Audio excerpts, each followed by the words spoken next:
নমস্কার বন্ধুরা, Papiya's cooking and lifestyle চ্যানেলে আপনাদের সবাইকে স্বাগত। আশা করি আপনারা সবাই খুব ভালোই আছেন। আজকে আমি একদমই অনুষ্ঠান বাড়ির মতন স্বাদের রুই মাছের কালিয়া তৈরি করে দেখাবো আপনাদেরকে।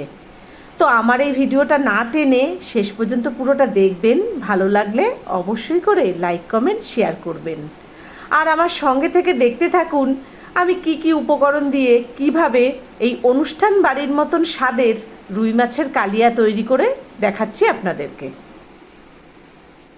আজকে অনুষ্ঠান বাড়ির মতন করে রুই মাছের কালিয়া তৈরি করে দেখাবো আপনাদেরকে।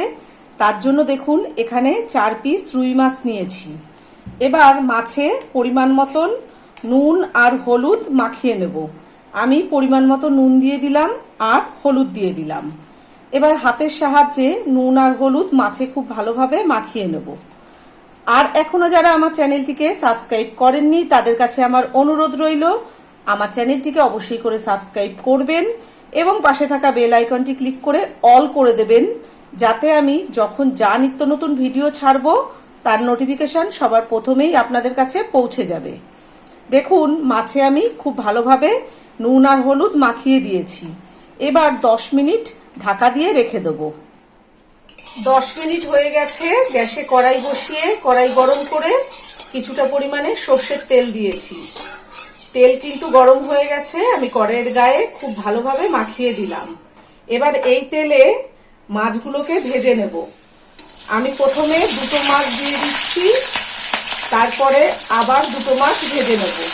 গ্যাসের ফ্লেমটা লোতে রেখে হালকা লাল লাল করে উল্টে পাল্টে মাছগুলোকে ভেজে নেব। দেখুন মাছ কিন্তু হালকা লাল করে ভাজা হয়ে গেছে। এবার তেল থেকে তুলে নেব। বাকি দুটো মাছও ঠিক একইভাবে হালকা লাল করে ভেজে নেব। এই 2 পিস মাছও হালকা লাল করে ভাজা হয়ে গেছে। এবার তেল থেকে নামিয়ে নেব। একটা বড় সাইজের আলু 4 টুকরো করে কেটে নিয়েছি, এরকম মোটা করে।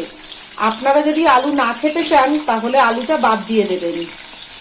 আলু বেশ লাল লাল করে ভেজে নেব গ্যাসের ফ্লেমটা লোতে রেখে।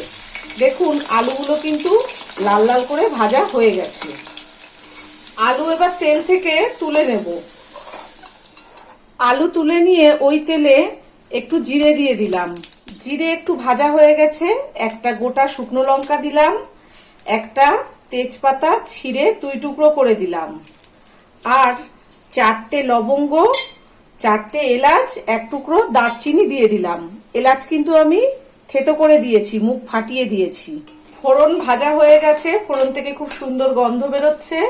এই পর্যায়ে একটা ছোট সাইজের পেঁয়াজ কুচি দিয়ে দিলাম। গ্যাসের ফ্লেমটা লোতে করে দিয়ে পেঁয়াজ কুচিটা হালকা লাল লাল করে ভেজে নেব। পেঁয়াজ হালকা লাল লাল করে ভাজা হয়ে গেছে। এবার দেখুন এখানে বড় সাইজের একটা পেঁয়াজ বাটা আছে, পেঁয়াজ বাটা দিয়ে দিলাম। গ্যাসের ফ্লেম মিডিয়ামে করে দিয়ে যতক্ষণ না পর্যন্ত পেঁয়াজের কাঁচা গন্ধ না যাচ্ছে ততক্ষণ পেঁয়াজ বাটা ভেজে নেব। পেঁয়াজ বাটা ভাজা হয়ে গেছে। দেখুন পেঁয়াজের থেকে হালকা হালকা তেল ছাড়তে শুরু করেছে। একটা টমেটো বাটা দিয়ে দিলাম। 1 চামচ ধনের গুঁড়ো দিলাম। হাফ চামচ থেকে একটু বেশি জিরের গুঁড়ো দিলাম। পরিমাণ মতন লঙ্কার গুঁড়ো দিলাম। 1 চামচ হলুদ দিলাম। 1 চামচ রসুন বাটা দিলাম। শিল আর মশলার বাটি ধুয়ে অল্প করে জল দিলাম, আর পরিমাণ মতো নুন দিলাম। এবার সব মশলা খুব ভালোভাবে কষিয়ে নেব। গ্যাসের ফ্লেমটা মিডিয়ামে রেখে 2-3 মিনিট মশলা কষিয়ে নিয়েছি। দেখুন মশলা থেকে কিন্তু হালকা হালকা তেল ছাড়তে শুরু করেছে। এই পর্যায়ে কাজু বাদাম বাটা দিয়ে দিচ্ছি। আমি এখানে একটু বেশি পরিমাণে কাজু বাদাম বাটা দিয়েছি, যাতে গ্রেভিটা একটু বেশি হয়।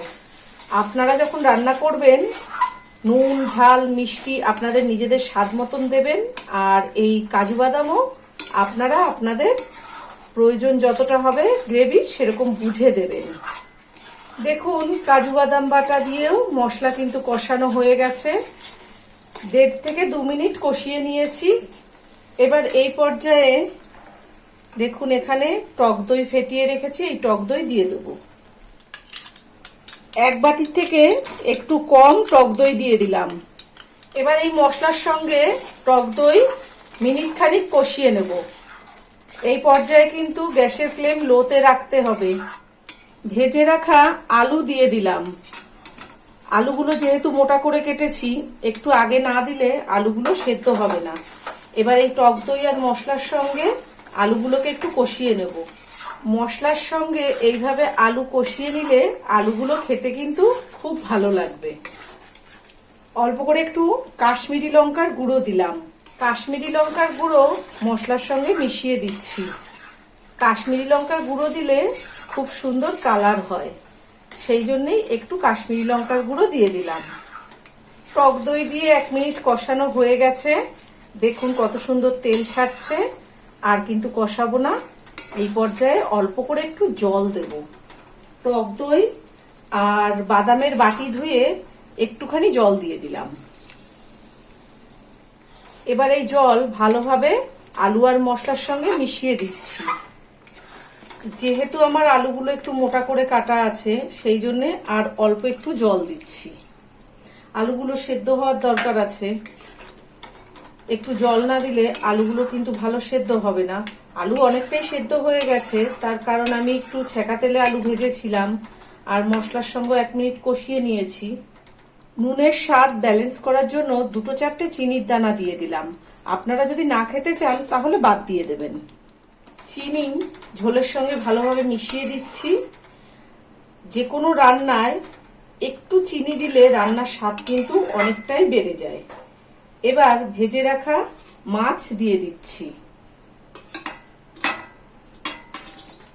4টে কাঁচা পাকা লঙ্কা মুখ ফাটিয়ে দিয়ে দিলাম।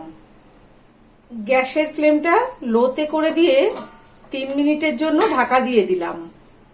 3 মিনিট হয়ে গেছে, আমি ঢাকাটা খুলে দিচ্ছি। এই 3 মিনিটের মধ্যে আমি কিন্তু ঢাকা খুলে একবার একটু নেড়ে দিয়েছিলাম। যদি না নেড়ে দিতাম তাহলে তলায় লেগে যেত। একটু ধনেপাতা কুচিয়ে রেখেছি, ধনেপাতা দিয়ে দিলাম। 4টে এলাচ, 4টে লবঙ্গ আর 1 টুকরো দারচিনি বেটে রেখেছি। গরম মশলা দিয়ে দিলাম। 1 চামচ ঘি দিলাম। আমি কিন্তু এখানে গরম মশলা বেটে দিয়েছি, আপনারা চাইলে গুঁড়োও দিতে পারেন। এবার এই ঘি, গরম মশলা আর ধনেপাতা খুব ভালোভাবে মিশিয়ে দিচ্ছি। সবকিছু খুব ভালোভাবে মেশানো হয়ে গেছে। আবারও 1 মিনিটের জন্য ঢাকা দিয়ে দেব। গ্যাসের ফ্লেমটা কিন্তু লোতে রেখেই 1 মিনিটের জন্য ঢাকা দিয়ে দিলাম। 1 মিনিট হয়ে গেছে, ঢাকাটা খুলে আপনাদেরকে একটু দেখিয়ে দিই। দেখুন আমার রুই মাছের কালিয়া কিন্তু একদম রেডি হয়ে গেছে। এবার আমি গ্যাস নিভিয়ে দিয়ে 5 মিনিট ঢাকা দিয়ে রাখবো, তারপরে আপনাদেরকে পরিবেশন করে দেখাবো। দেখুন বন্ধুরা, আমার অনুষ্ঠান বাড়ির মতন স্বাদের রুই মাছের কালিয়া একদম রেডি হয়ে গেছে। আর আজকে আমি যা যা উপকরণ দিয়ে যেভাবে এই রুই মাছের কালিয়া তৈরি করলাম, আপনারা বাড়িতে ঠিক এইভাবেই তৈরি করবেন, করে নিজেরা খাবেন, বাড়িতে আত্মীয় স্বজন আসলে তাদেরকেও খাওয়াবেন। আশা করি তারা খেয়ে আপনার প্রশংসা করবেই করবে। আর আপনারা নিজেরা খেলে তো বুঝতেই পারবেন কি একটা অসাধারণ রান্না আপনারা করেছেন, যে অনুষ্ঠান বাড়ি যেতে লাগছে না, ঘরে বসেই অনুষ্ঠান বাড়ির স্বাদ পেয়ে যাচ্ছেন। তো আজকে আমার এই রুই মাছের কালিয়া আপনাদের কেমন লেগেছে সেটা কিন্তু অবশ্যই কমেন্ট করে জানাবেন। আবার অন্য কোনো দিন অন্য কোনো রেসিপি নিয়ে হাজির হয়ে যাব। সবাই ভালো থাকবেন, সুস্থ থাকবেন। ধন্যবাদ।